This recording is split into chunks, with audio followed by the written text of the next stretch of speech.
Good evening everyone.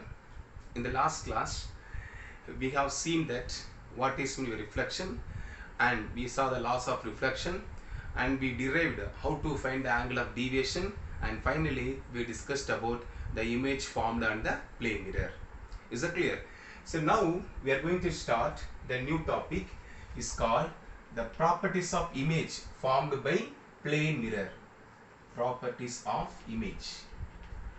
Properties of image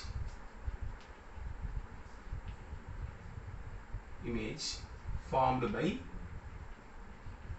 plane mirror. Is that clear? What is the first property? So in the first property, the image formed by the plane mirror is always virtual and erect. So what is by virtual and erect? If you are trying to obtain an image of an object with the help of plane mirror, you cannot obtain the image on the screen. With the help of plane mirror, we cannot obtain any image on the screen. So that's called what? Virtual and erect image. And it also forms what? Lateral inverted image. What is my lateral inverted image? So we know that if you are raising your hand in front of the plane mirror, the right appears left and left appears right. That's called lateral inverted image. So with the help of plane mirror, we cannot obtain an image of any object on the screen. That's why it's called virtual and erect image. And second point, the height of the object is always equal to height of the image.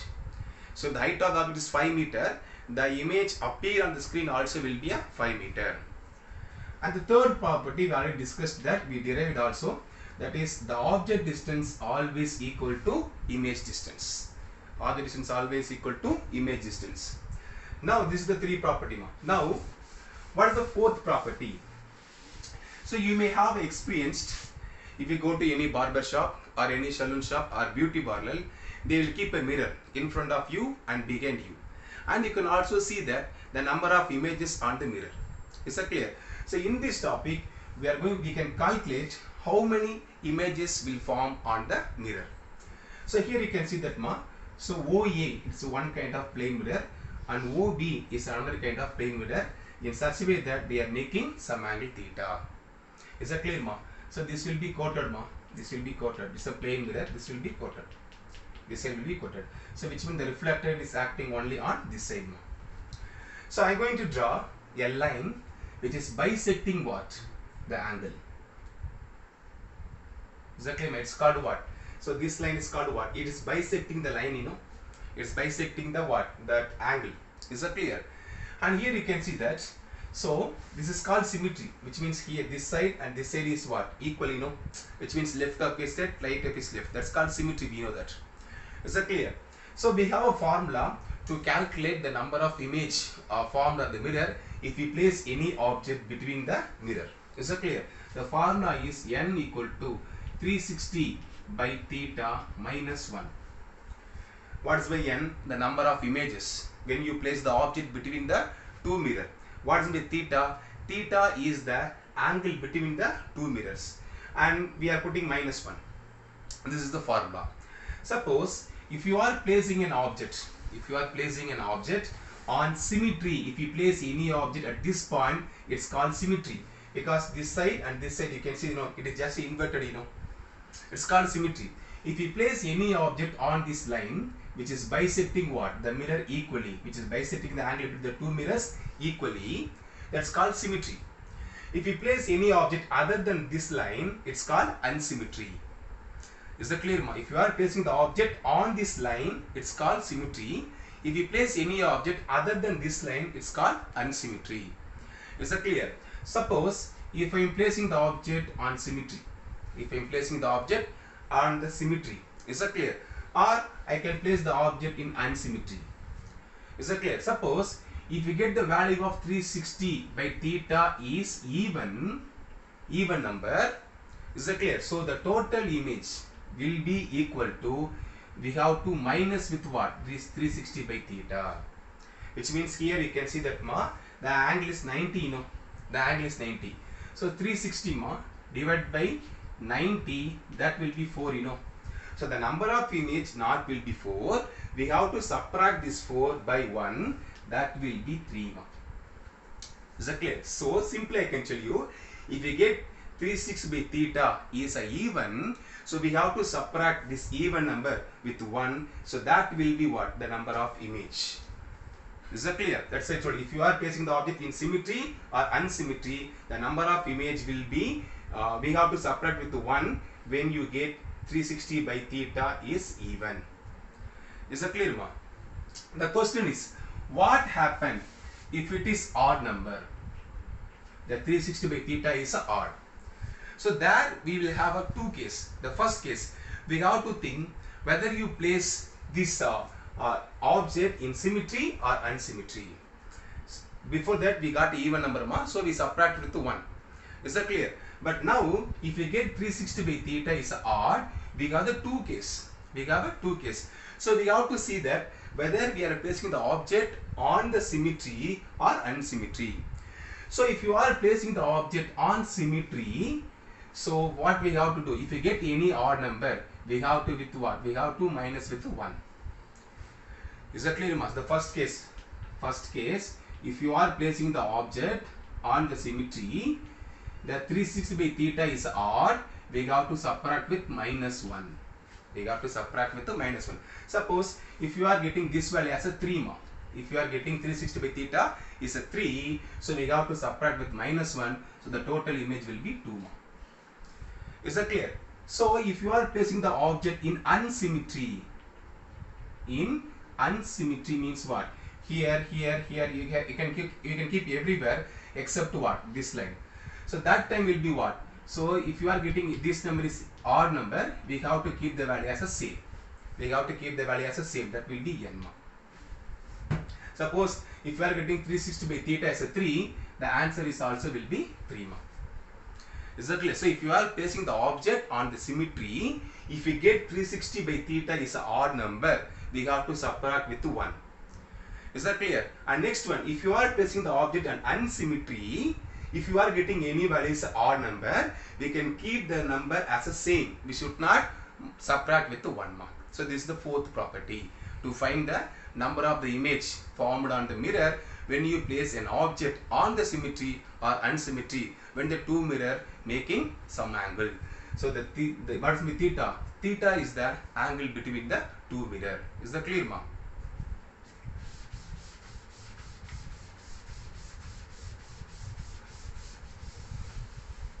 And next one, the image formed on the mirror, plane mirror. For example, we have a plane mirror, ma. We have a plane mirror. So we have a real object. We have a real object. As I told you, the image formed with a plane mirror is always virtual and erect. But it is also possible to become a what? Real and inverted image. Is that clear, ma? Is it clear? So I told you that in the plane mirror, the image is always what? Virtual. The image is always virtual. But in some time, the plane mirror can also form a real image. Which means, what's the real image? An image can obtain on the screen. Which means you can see your image on the screen by using mirror. Is that clear? You can see that we have a real object, ma. What's the real object? If the light rays are actually diverging from the mirror, actually diverging from the mirror, it's called what? Real object. So it is real object. Then what happens? It will get reflected, and this also will get reflected, ma. Is that clear? But if we extend the reflected rays, you can see that these reflected rays are coming from a particular point. Which means here all the light rays appears to be diverging from a particular point. The light rays are diverging. You can see that, light rays are diverging from a particular point. That's why it's called as what? Virtual image. So what's the virtual image? In the virtual image, what is virtual image? All the reflected rays appears to be what? Diverging from a point. At that point we are calling what? Virtual image.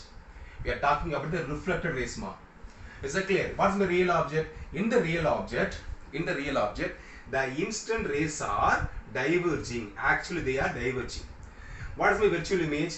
In the virtual image, the reflected rays are appears to be diverging from a single point, which means here this ray and this ray and this ray, they are appears to be diverging from this point. So that point we are calling what? Virtual image.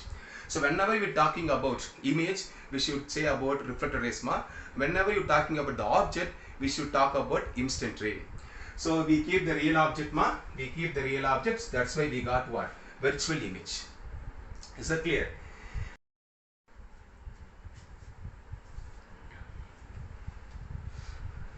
In the next case, here you can see that now. So in the first case, we place the real object. Because of that, we got what? Virtual image. And the next case, here you can see that we are getting what? The instant rays are converging. We are getting what? The converging instant rays. See that all the instant rays are, we can see that it passing towards the what? The plane mirror. So if you extend the lines, all the instant, if you extend the all the instant rays, you can see that, so the instant rays are appears to be converging. So when the instant rays are appears to be converging, they are called as a virtual object. Is that clear, ma? So when the light rays are actually diverging from a point, we are calling what? Real object. Here you can see that the light rays are appears to be converging, which means what it is? Instant light rays are appears to be converging. That's why it's called as a virtual object. So what will happen? It reflected, and it also gets reflected, and this also gets reflected, and this also will get reflected. You can see that all the light rays are meeting, the reflected rays are meeting. This will be what? Real image. Real image. Exactly, I told you, if you want to talk about the real image, we should talk about only the reflected rays. So I told you, the image means what? It is corresponding to what? Reflected rays. The object is corresponding to instant ray. You can see in the book, they gave the difference, for real object, real image. First we will start with the real image. You can see that reflected rays are actually converging. Is that clear? So what is my virtual image? So reflected rays are appears to be what? Appears to be diverging. Exactly, this is the difference between real image and virtual image. So reflected rays are actually converging. A point where the reflected rays are actually converging is called what? Real image. A point where all the reflected rays are appears to be diverging is called a virtual image. Is that clear? I can replace this for what? Object also. What is my real object? In the real object, is that clear? The instant rays are actually diverging. Is that clear? From a point, the instant rays are diverging. So what is my virtual object? So here the instant rays are appears to be converging. So I can tell you. So if you are getting convergent instant rays, the plane mirror will form a virtual image. If you are getting converging instant ray, the plane mirror will form a real image. If you are getting diverge instant ray, the plane mirror will form virtual image. Is that clear? Whether it will form virtual image or whether it will form real image, this depends on the direction of instant ray. If the direction of the instant rays are diverging from a real object, it forms a virtual image. If the light rays are converging, appears to be converging, that's called what? Virtual object. Because of that, we are getting what? Real image. Exactly, everything depends on converging instant rays or diverging instant rays. If the instant rays are appears to be converging, that's called a virtual object. If the instant rays are actually diverging, it's called as a real object. Is that clear? Next one, reflection on the spherical mirror. Reflection on the spherical mirror. I can take this is a spherical mirror. What is my spherical mirror? A mirror which has spherical surface, where spherical shape, we are calling what? Spherical mirror. So spherical surface, It's cut from what? A hollow sphere. So we have a hollow sphere. If we cut hollow sphere, we can get what? Spherical surface. Is that clear? We can get the spherical surface. Is that clear? And here you can see that. So for example, this outside is coated. Here the outside is coated. Outside is coated. And here you can see that the inside is coated. The inside is coated. Is that clear? And for this hollow spherical, so we have a hollow spherical, we have a center, I can put C. I will explain one by one. So first of all, let me tell you, we have two types of spherical mirror. One is a concave mirror, and one is called convex mirror. What's my concave mirror? So this will be what? Reflecting surface. This will be reflecting surface. The back side is coated. So you can see that the reflecting surface bending inwards. The reflecting surface bending inwards. It's called what? Concave mirror. This will be reflecting surface. This will be a reflecting surface. And next one. So here you can see that the reflecting surface are bending outwards. Is that clear? So this is called what? Convex mirror. It's called as a convex mirror. Is that clear, ma? Reflecting surface bending inwards is called concave mirror. The reflecting surface bending is called convex mirror. Is that clear? Now we will discuss about different parts of the mirror. Different parts of the mirror. I can explain the different parts of the mirror with help of what? Concave mirror. What's my concave mirror? So this will be a concave mirror, which means the reflecting surface bending inwards. Okay. Then first of all, let me start with the pole. Is that clear? So this is called what? I told you this is called as a reflecting surface. Okay. The center of the reflecting surface is called what? Pole. The center of the reflecting surface, I can tell you this point. The center of the reflecting surface is called pole. And we know that spherical, maybe I told so spherical surface we cut from what? A hollow sphere, So if we extend this line, like a sphere, so we got some center point, we got a center point. So the center of the sphere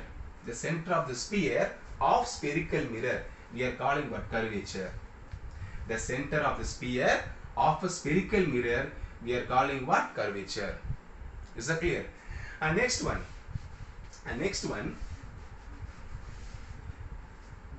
it's called curvature.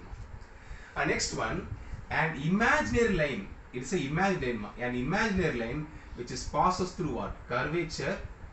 An imaginary line is passes through the curvature and the pole is called what? Principal axis. Principal axis. An imaginary line which is passes through the pole and the curvature is called what? Principal axis. Is that clear? And next one, we are getting parallel rays. Suppose the light rays coming from the far objects. The light rays coming from the far objects like a distant tree, buildings or any tower. They are always parallel to the principal axis. Here they are always parallel to the principal axis. Is that clear, ma? After reflection, it will passes through what? Focus. This is the condition, ma. So conditions we have in the next topic that we will discuss. If the light rays are parallel, after reflection it passes through focus. Is that clear? So here I put a curvature, ma. Sorry, this one is not a focus. I can tell you. I converge in the curvature. Now, so this will be what? So it will meet at the focus. So this point we are calling focus. What is my focus? A focus, it is a point on the principal axis. The focus is the point on the principal axis where all the parallel rays are converging after reflection. After reflection. Is that clear? So in case of convex mirror, it is the point. Suppose if we want to draw the same condition for convex mirror, the light rays are parallel. The light rays are parallel. So it will go like this one. You can see that it will appears to be diverging. It is appears to be diverging from a point.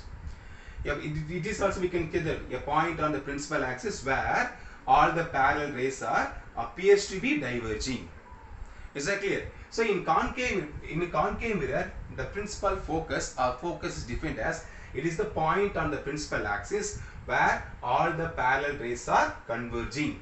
is called what? Principal focus. Is that clear? Or focus. And the distance between pole and focus, the distance between pole and focus we are calling focal length, small f. The distance between pole and focus we are calling focal length. And next one, the radius of the sphere. We have this is sphere, the radius of the sphere, or the distance between the pole and the curvature is called what? Radius of curvature. Is that clear, ma? What I told you? The radius of the sphere of the spherical mirror, or I can tell you the distance between pole and curvature is called what? Radius of curvature. Is that clear, ma? So these are the important parts of the mirror. Is that clear? And next we have focal plane. What is my focal plane? We have a plane, ma. We have a plane which is perpendicular to principal axis. You can see that it is a principal axis. We have a plane perpendicular to principal axis, and this plane containing what? Focus. A focus is a plane through focus, and this plane is perpendicular to the principal axis is called focal plane. Or we can say that a plane which containing focus and which is perpendicular to principal axis we are calling what? Focal plane.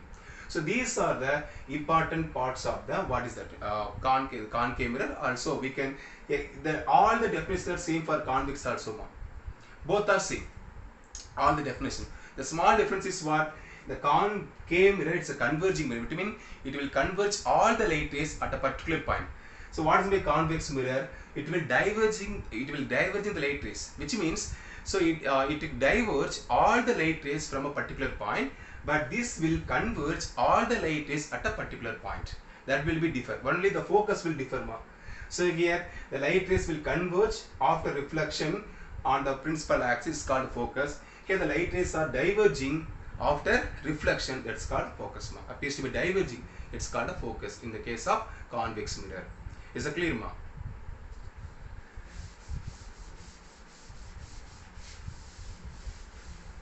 So next one, ma, we have ray diagram conditions, ma.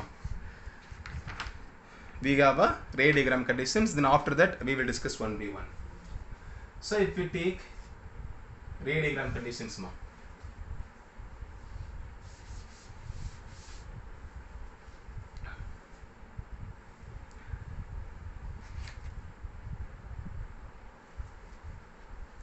Okay, next one. There are two types of ray we have. One is paraxial ray, and next one is called what? Marginal ray. It is called as a marginal ray. So what is the paraxial ray? Suppose we have a plane mirror, we have a concave mirror. It's called principal, but it is principal axis. A ray which is very closer to the what? Principal axis. A ray which is very closer to the principal axis, and the angle is also very small, ma. And the angle is also very small. That's called what? Paraxial ray. That angle I will tell you what angle I am mentioning, that I will tell you later. So you can see that the parallaxal rays, they are very close to the what? The principal axis, and the angle is also what? Very small. And what is the marginal ray? You can see that the margin ray, it is far from what? Principal axis, it's called marginal ray. It's called paraxial ray. Paraxial ray very closer to the principal axis. The marginal ray, it is far from the principal axis, and the angle made by the ray also will be very large. Angle made by this ray also will be very large. That is the difference between marginal ray and the paraxial ray. Is that clear? Next, I am going to derive the relationship between radius of curvature and.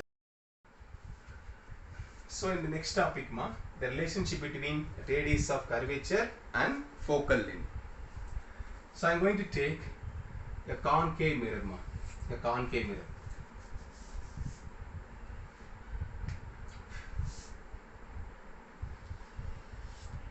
We have a concave mirror. Is that clear? So you can see that. So this will be what? This will be principal axis. This will be a principal axis, ma. So there is one parallel rays coming, ma. One parallel rays is coming. Okay, it is instant on the spherical mirror. and this point I can call it as a M, and this point is a pole. So we know that when the light rays are parallel to the principal axis, after reflection it passes at focus, and this will be I can take as a focus. Is that clear? And spherical mirror has a center, so that's it. I can take this in at what? The curvature C. So if you want to know the angle of incidence, so we have to draw a line from the C2 from a point where the incident rays are meeting on the spherical mirror.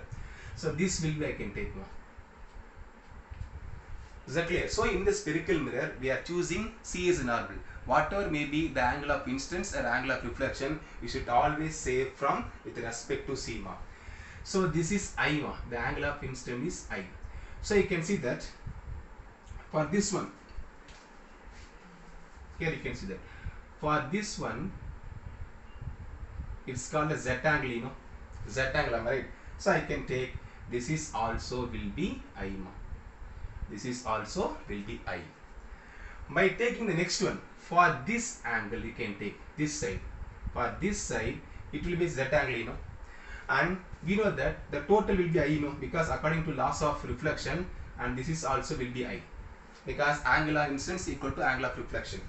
So this side it is this total angle, you can see this total angle is 2I, and because of that this angle is also what? 2I. Is that clear, ma? Is that clear? See the yellow mark, ma? This is Z angle, this is I, and this whole angle is 2I, and this is also will be 2I, ma. By putting this I can take triangle MCB equal to 2I, ma. Triangle MCB equal to 2I. And next one, triangle MFB. MFB equal to what? That is 2I, ma. We are drawing a perpendicular line to the principal axis, ma. We are considering only what? It is a right angle triangle, ma. Right angle triangle. Is that clear? So MFB equal to 2I. Like that, MCP also equal to I, ma. It is the MCP equal to I. Is that clear, ma? So this angle you can see it is I, ma, and this angle is a 2I, ma. Now take the triangle MCB. Okay, I can take tan theta for triangle MCB. What is my tan theta? Opposite side by adjacent side, ma. So I can shift the P to this side. I can shift the P to this side. That is tan I equal to MP divided by CP, ma. MP divided by CP. For small angle, tan theta equal to theta. For example, if you are drawing a right angle triangle for small angle, you can see that the opposite side is very, very smaller than adjacent side.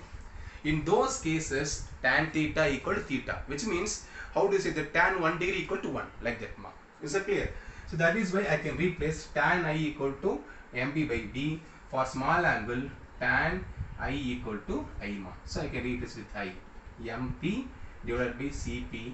This is equation number 1. And next, take the triangle MFP. Triangle MFB, ma. MFP. So same angle, that is tan opposite. What is the tan theta? Tan 2I equal to opposite side adjacent side. That is MP divided by FP, ma. MP divided by FP. As I told you, for small angle tan theta equal to theta. Like the tan 2I, I can take it as a 2I alone. That is MP divided by FP, ma. This is FP. This is equation number 2, ma. Now 2. Now substituting equation 1 in 2, ma. Which means in place of I am going to substitute the first equation. So 2 keep it same, ma. That is I equal to MP divided by CP equal to MP divided by FP. So MP and MP will cancel, ma. So we will get 2 divided by PC or CP equal to 1 by FP, ma. So what is my CP? The distance between pole and curvature is called what? Radius of curvature. So I can put 2 by R equal to 1 by. The distance between pole and focus is called what? That is called focal length. That is called focal length. So from this, I will rub this, ma. So from this, Because see that the distance between pole and curvature is called what? Radius of curvature. The distance between pole and focus is called what? Focal length. So from this I can write R equal to 2f. That is R equal to 2f. So this is the relationship between radius of curvature and the focal length.